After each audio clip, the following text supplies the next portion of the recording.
আসসালামু আলাইকুম। সিএলটিভি 24 থেকে আমন্ত্রণ জানাচ্ছি আমি তানিশা সুলতানা আফিফা। শুক্রবার 22 নভেম্বর গহিরা বকচালি চৌধুরীর বাড়িতে নানা কর্মসূচির মধ্য দিয়ে প্রথমবারের নবম মৃত্যুবার্ষিকী পালিত হয়।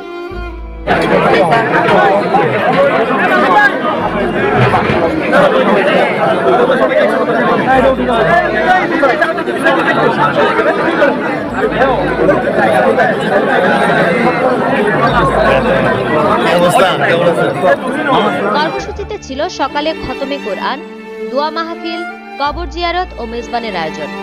পরিবারের পক্ষে মরহুমের কবর জিয়ারত ও ফুল দিয়ে শ্রদ্ধা নিবেদন করেন জাতীয়তাবাদী দল বিএনপির ভাইস চেয়ারম্যান ও সাবেক সংসদ সদস্য আলহাজ গিয়াসউদ্দিন কাদের চৌধুরী। মরহুমের পুত্র কেন্দ্রীয় বিএনপি সদস্য হুম্মান কাদের চৌধুরী, ফজলুল কাদের চৌধুরী, শামীর কাদের চৌধুরী, সাকিব কাদের চৌধুরী। মরহুমের জিয়াফত অনুষ্ঠানে উপস্থিত ছিলেন বিএনপির স্থায়ী কমিটির সদস্য Mirza Abbas, Chattogram city mayor doctor Shahadat Hossain, Chattogram জেলা প্রশাসক ফরিদা খানম, জামায়াতে ইসলামীর নায়েবে আমির ডাক্তার সৈয়দ আব্দুল্লাহ মুহাম্মদ তাহের, চট্টগ্রাম মহানগর ও চট্টগ্রাম দক্ষিণ জেলা জামায়াতের আমির শাহজাহান চৌধুরী, বিএনপি নেতা মীর হেলাল উদ্দিন, উপজেলা নির্বাহী কর্মকর্তা অঙ্গজয় মারমা, ভূমি রিদওয়ানুল ইসলাম সহ বিএনপি যুবদল, স্বেচ্ছাসেবক দল ও ছাত্র দলের নেতৃবৃন্দ। এ সময় আরো উপস্থিত ছিলেন শহীদ সালাউদ্দিন কাদের চৌধুরী পরিষদ, হাজারুর চান্দগাঁও পূর্ব 16 শহর চট্টগ্রামের সভাপতি মোহাম্মদ সেলিম, উপদেষ্টা মোহাম্মদ আক্তার, সহসভাপতি মোহাম্মদ উসমান, মান্নান, মামুন। মিলাদ কিয়াম ও মোনাজাতের মাধ্যমে মরহুম শহীদ সালাউদ্দিন কাদের চৌধুরীর আত্মার মাগফিরাত কামনা করা হয়।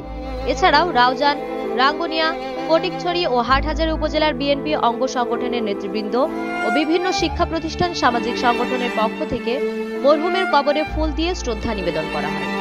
বক্তারা বলেন, তার কথায় ছিল না কোনো রাগঢাক, সত্য প্রকাশে ছিলেন অকুতোভয় নির্ভীক সৈনিক।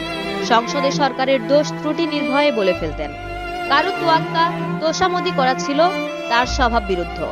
অন্যায়, অত্যাচার, অপকর্মের বিরুদ্ধে ছিলেন সদা সোচ্চার। তিনি একজন সফল ব্যবসায়ীও ছিলেন। তিনি ঋণ খেলাপি ছিলেন না, তিনি লুটেরাও ছিলেন না। তিনি একজন মানব দরদী নেতা ছিলেন। আওয়ামী ফ্যাসিবাদী সরকার ওনাকে রাষ্ট্রপতির কাছে প্রাণ ভিক্ষার জন্য বললে উনি ঘৃণা ভরে তা প্রত্যাখ্যান করেছিলেন।